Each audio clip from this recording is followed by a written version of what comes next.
We are pleased to invite you to apply for permanent residence.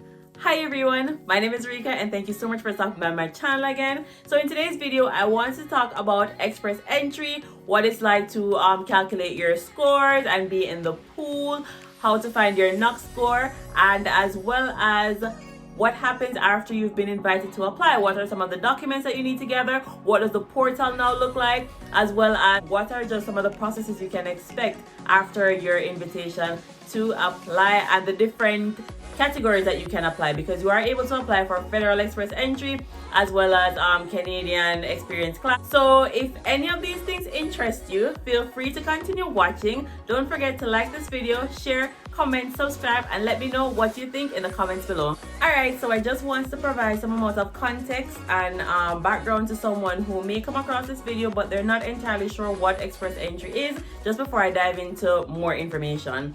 So Express entry provides a pathway to permanent residence for skilled workers in Canada or overseas.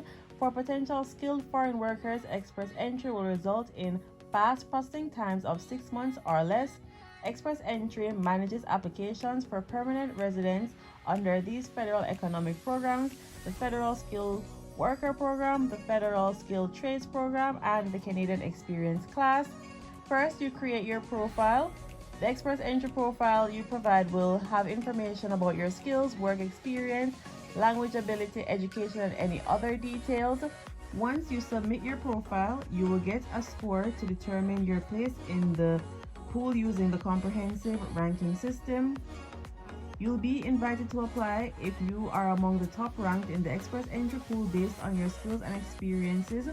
If you are invited to apply, you will have 90 days to submit an online application for permanent residence in one of these programs: Federal Skilled Worker Program, Federal Skilled Trades Program, Canadian Experience Class, or the express entry streams of the Provincial Nominee Program. alright, so say for example you do have interest to come to Canada. That's great, and that's the first step that you really do need. So then you would need to go in the points calculator, and that will be listed in the description below, as well as I will be showing you, demonstrating how you calculate your points on screen. There are a couple criteria that you can kind of think about, right before we go into that screen. So they look for your age, and you get maximum points if you're like in your mid to late 20s. As you get older, those points decrease and you get less points based on age. Then your level of education. So for example, for me, I have a degree from Jamaica that I did get assessed to show that it is the equivalent to a 4-year degree program in Canada, as well as I have postgraduate education in Canada, so I would get points based on both of those educational achievements. Then official language.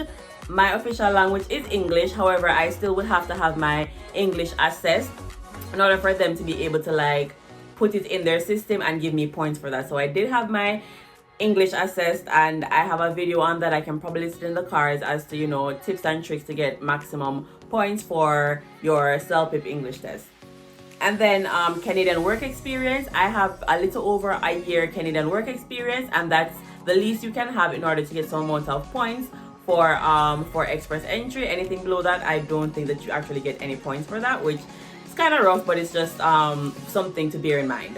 Foreign work experience. So in my home country, I was first a teller, and then I get no points for being a teller because that falls under NOC C, and you don't get any points for NOC C. You only get points for NOC O, NOC A, and NOC B. So my second position in that company, I was an administrative officer, which would be NOC B, and I get points for that, but I get no points for my my time as a teller. And you would have to have at least a year's experience in that capacity to get some amount of points for it as well. So that's also something to keep in mind. Next thing that I got points for, I'm just telling you guys what I got points for, but there are other areas that you can get additional points for, such as if you're bilingual and if you have like a Canadian sibling. So those things give you additional points. I'm not eligible for that because I'm not bilingual in French and English, and I also have no family here, so I wasn't able to get any of those additional points. And then the last thing that I got points for was my Canadian education that I had mentioned earlier. So I get an additional, looks like 15 points for that. So we're now going to jump on the website and I'll show you the different things that you tick and click and what would probably be applicable to you as an individual going through this. So we can just go through this together. Alright, so the first question here asks your marital status. You choose the one that's applicable to you. I'm going to go ahead and select never married, single. How old are you? I'm just going to go ahead and put my age here. What's your highest level of education? Enter the highest level of education for which you have earned a Canadian degree, diploma or certificate, or have had an educational credential assessment. I've had my degree assessed and it says it's equivalent to a Canadian degree, so I'm just going to go ahead and choose 2 or more certificate, diplomas or degrees. One must be a program of 3 or more years. Do you have a have you earned a Canadian degree, diploma or certificate? I'm just going to go ahead and select yes because I have. Choose the best answer that describes this level of education. Gonna go ahead and select 1 or 2 year diploma or certificate. Official languages. So this is where you're gonna put your score for your official language test. So it's gonna have a select and say yes, you have results that are less than 2 years old. For which language test did you take your first official language? I did CELPIP-G, some people did IELTS. So I'm just gonna go ahead and select CELPIP-G. Speaking 10 to 12 because that's the range of my score. Listening 10 to 12, reading 10 to 12, writing 10 to 12 as well. Do you have any other language results? I do not, so we're just gonna go ahead and say not applicable. And in the last 10 years, how many years of skilled work experience in Canada do you have? 1 year. If you do, as you can see, none or less than 1 year, you're not going to get any points for that. So I have 1 year, and you're able to find your NOC code for the different ones. And as you can see, NOC-C is not available on this list for the skilled worker for NOC code. In the last 10 years, how many total years of foreign work experience do you have? I'm going to just go ahead and select 1 year. Do you have a certificate or of qualification from Canadian province, territory, or federal body? That's a no, because I don't. Additional points. Do you have a valid job offer supported by a labor market impact assessment if needed? No, I do not, even though I do have employment in Canada. This is a no for me. Do you have a nomination certificate from a province or territory? And that's a no because I do not. Do you or your spouse or common law partner, if they will come with you to Canada, have at least one brother or sister living in Canada who is a citizen or permanent resident? And they have some criteria here. I do not, so this is going to also be a no for me. Then you are able to calculate your points, and you can see where they list the results and they show you what you get for different things like your age, your education, study in Canada, your official language, your Canadian work experience. Spouse factors would be 0 since I did not put a spouse, but if you did put a spouse, then you're able to get additional points for that. Skills transferability, and you see the points allotted for that. Foreign work experience, you also see the points allotted for that. And as you scroll down, you'll see the grand total, which is 517 points, which is great. So now we're going to look at some rounds of invitation. The last round of invitation, that was November. The cutoff score for that was 478. So if you had 478 and above, you'd be invited to apply. And if you had below, you would still stay in the pool until the draw is lowered or you add more things to your profile to make you rank higher. And some previous draws that would have had lower points, and you can see that there is oftentimes a pattern in the score that they use to make the draws. All right, so say that you submitted and you are, you had enough, you had 479 or you had 450, and yay, they pulled your number and they send you an email that you are invited to apply. Now how the IRCC works, it's not like you're gonna see what's that called? You're not going to see like an email come in and say, hey, you've been invited to apply. Like, that's not really how it works. what happens is that they are going to message you that there is a new update in your profile because you would have submitted your profile. The scores that you calculated initially, you are going to put that information in your IRCC, I guess, like database, and then they will pull based on that. So you would be invited to apply based on the information that you would have provided in that database. You would then go back into that database to see all the communication that they have with you. They will just notify you that there is new information that's there, and you would probably, it would be in your best interest to have a look at it, right?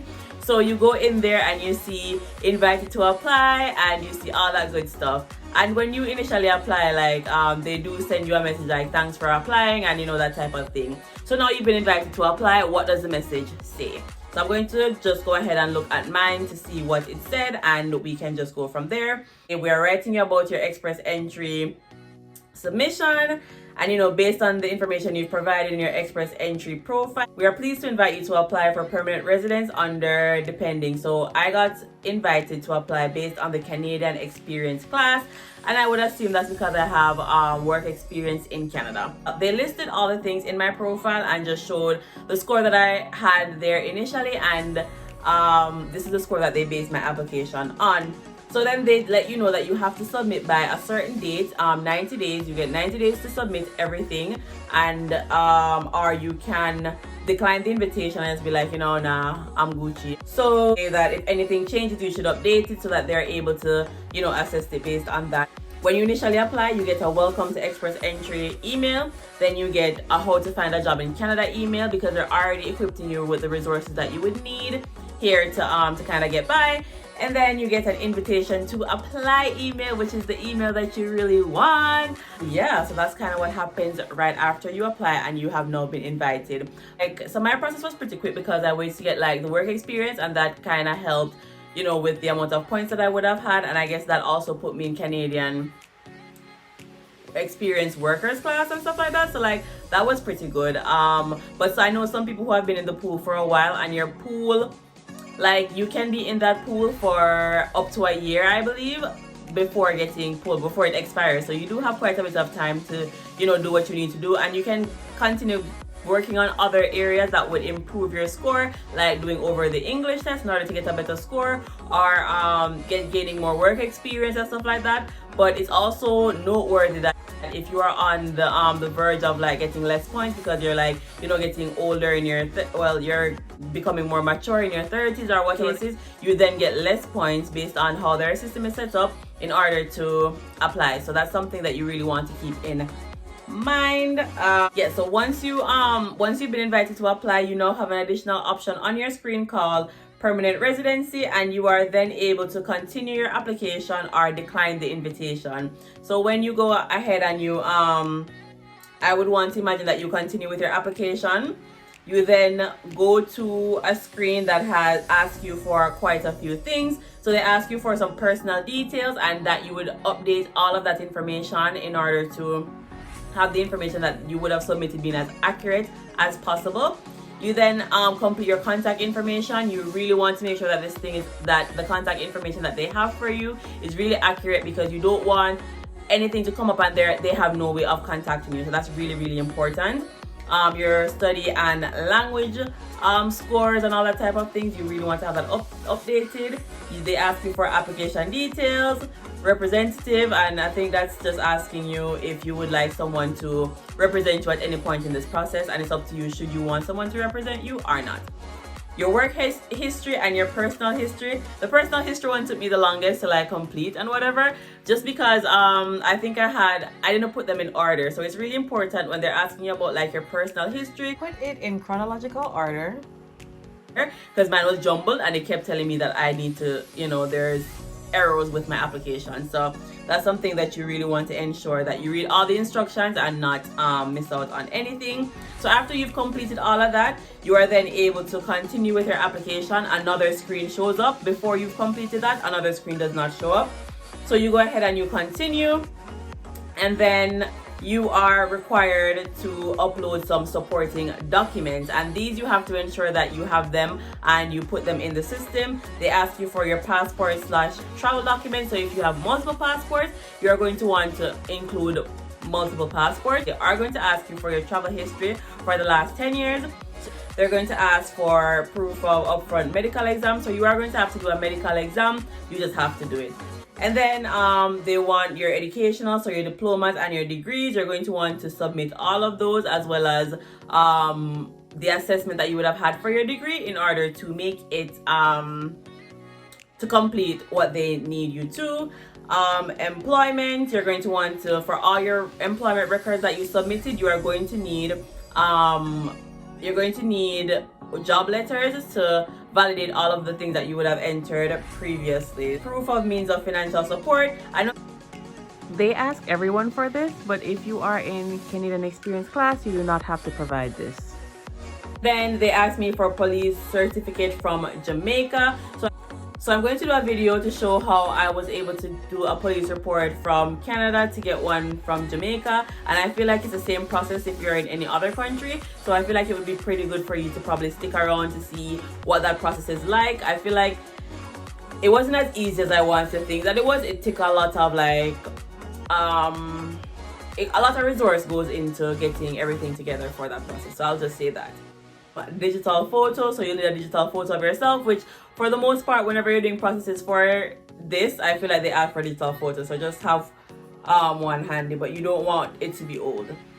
And then the total price for completing your express entry profile by submitting everything and whatever is going to be $1,325. So that's you're going to want to have that separate from the 12,000, I think 475. I'll probably put it up here, that you need in order to apply. So it's quite cash intensive, and if you're here and you need the resources now, the government needs to know that you're going to be able to provide those resources for yourself right now.